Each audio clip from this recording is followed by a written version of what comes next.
আসসালামু আলাইকুম গাইস, আজকে আমি খুবই মজাদার ফুলকো ফুলকো পোয়া পিঠার রেসিপি আপনাদের সাথে শেয়ার করব। ভিডিওটি অবশ্যই শেষ পর্যন্ত দেখবেন আর ভালো লাগলে একটা লাইক অবশ্যই দিবেন।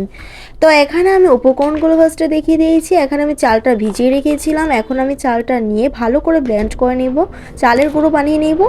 তো এখন ব্লেন্ডারে চালটাকে দিয়ে দিলাম, তারপর ভালো করে আমি ব্লেন্ড করে নিয়েছি। এখন আমি দেখুন এখানে খেজুরের গুড় নিয়ে নিয়েছি। খেজুরের গুড়টাকে একটু লিকুইড করে নেওয়ার ট্রাই করছি আর একটু গলিয়ে নিচ্ছি, যেহেতু এটা আমি চালের গুঁড়োটার মধ্যে দিয়ে আমি ভালো করে একটা মজাদার ডো তৈরি করে নিব। তো এখন দেখুন ভালো করে আমি লিকুইড ফর্মে নিয়ে আসছি। এখন আমি এই খেজুরের রসটার মধ্যেই চালের যে মিশ্রণটা ছিল, আমি যেটা ব্লেন্ড করেছিলাম ওই চালের গুঁড়োটার মিশ্রণটাকে দিয়ে দিচ্ছি। দিয়ে ভালো করে খেজুরের গুড়টার সাথে আমি ভালো করে মিশিয়ে নিচ্ছি, অনেক ভালো করে মিশিয়ে নিতে হবে। তারপর আমি এক্সট্রাভাবে কিছু দিয়ে দিচ্ছিলাম, এখন সাথে আমি কিছু ভাতও দিয়ে দিচ্ছি, কারণ ভাত দিলে পিঠাটা অনেক বেশি ফুলে আর বেশি ভালো হয়, তার জন্য একটু ভাত ব্লেন্ড করে দিয়ে দিতে হবে, দিলে ভালো হয় পিঠাটা। এখন আমি ভালো করে ডোটার সাথে ভাতের যে মিশ্রণটা এটাও ভালো করে হাত দিয়ে মিশিয়ে মিশিয়ে নিচ্ছি। এখন কিন্তু ডোটা কমপ্লিট হয়ে গিয়েছে। এবার একটা প্যানের মধ্যে পরিমাণ মতো তেল দেওয়ার পর সামান্য একটু লবণ দিয়ে দিব, এটা কিন্তু দিতে হবে। তারপর দেখুন তেলের পরিমাণটা বেশি দিতে হবে, যেহেতু এটা পোয়া পিঠা। এখন আমি সামান্য একটু ডো একটি চামচের সাহায্যে নিয়ে তেলের মধ্যে দিয়ে দিলাম আর কিছুক্ষণ ভেজে নিব। আর কিছুক্ষণ পরে দেখুন কেমন ফুলকো ফুলকো হয়ে উঠছে আর দেখতেও কিন্তু অনেক বেশি সুন্দর লাগছে। তো এইভাবে কিন্তু আমি সবগুলো ফুলকো ফুলকো পোয়া পিঠা বানিয়ে নিব।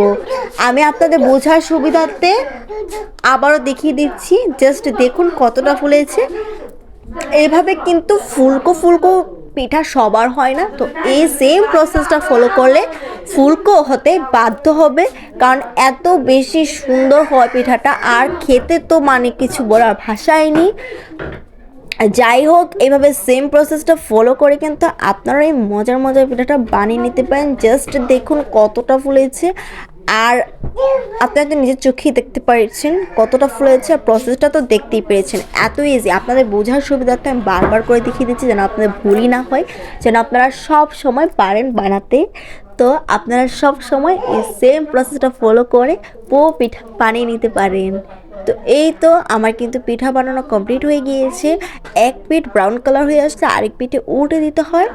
তো এইভাবে আমি সবগুলো পিঠা বানিয়ে নিয়েছি। এই তো হয়ে গিয়েছে আমার পিঠাগুলো, জাস্ট দেখুন কতটা ফুলেছে আর খেতে কিন্তু দুর্দান্ত মতো ছিল। ভিতরের অংশটা এত সফট ছিল, এত সফটই হয়েছে, জাস্ট দেখুন ভিতরের অংশটা কতটা পারফেক্ট হয়েছে। সবাই বানাবেন, সবাই ভালো থাকবেন, আল্লাহ হাফেজ।